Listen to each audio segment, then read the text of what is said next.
Por outro lado, há situações em que desejamos afirmar não só a existência de um certo objeto, como também o fato de que ele é único. Nesse caso, nós utilizamos o quantificador existencial particular, que é denotado pelo símbolo do existe, seguido de um ponto de exclamação. Esse ponto de exclamação é frequentemente entendido como significando único. Então, é comum que o conjunto seja lido como existe um único. Outras possíveis leituras são existe exatamente um e existe um e somente um. Reparem como todas essas expressões enfatizam fortemente a ideia de unicidade. E é assim mesmo.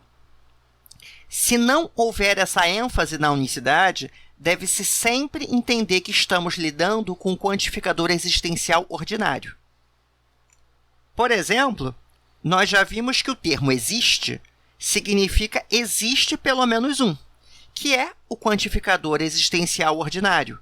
Justamente porque na frase o existe, enquanto nós falamos meramente existe, há ausência dessa ênfase da unicidade. Então, nesse caso, nós entendemos sempre como o quantificador existencial ordinário. Existe pelo menos um. Vejamos alguns exemplos. Aqui temos a proposição: existe um único x pertencente aos reais, tal que o x ao quadrado é igual a 9. Será que essa proposição é verdadeira ou ela é falsa?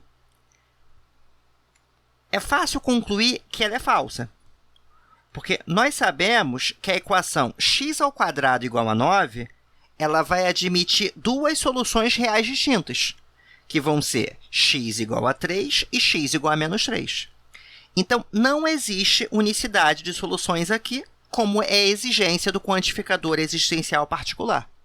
Como falhou a unicidade, nós concluímos que essa proposição aí ela é falsa.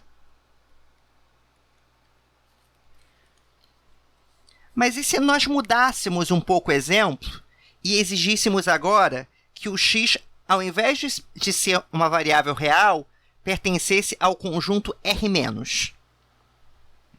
Agora, a proposição ela vai passar a ser verdadeira, porque o x igual a menos 3 ele é uma solução da equação que está em R-, e a outra solução, que é x igual a 3, ela não vale, porque ela não está nesse conjunto R-. Ou seja, a única solução válida é x igual a menos 3. Ou seja, existe apenas uma solução. E esse exemplo aqui? Existe exatamente um x em R+, tal que x à quarta resulte em menos 33. Essa proposição ela é falsa, já que claramente não existe elemento em R+, cuja quarta potência seja menos 33, já que nós sabemos que quartas potências de números reais sempre resultam em números maiores ou iguais a zero. Vamos falar agora da negação do quantificador existencial, que é simbolizado por um símbolo do existe com um risquinho, como nós vemos aqui. E ele normalmente é lido como não existe. Então, essa proposição aqui, ela deve ser lida como não existe x pertencente aos reais, tal que x ao quadrado seja menos 4. Bom, já que o quadrado de qualquer número real é sempre maior ou igual a zero, então é claro que não tem como existir um x real satisfazendo x ao quadrado igual a menos 4. Então, realmente, não existe esse x que nós procuramos, e como não existe, nós concluímos que a proposição ela vai ser verdadeira. A proposição fala que não existe e realmente não existe.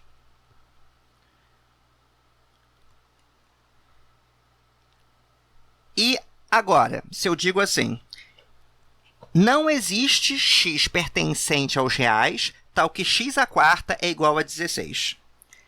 Nesse caso, nós vamos ter uma proposição falsa, porque x igual a 2 claramente satisfaz as condições especificadas. Então, como existe o x, então o não existe vai ter que ser falso.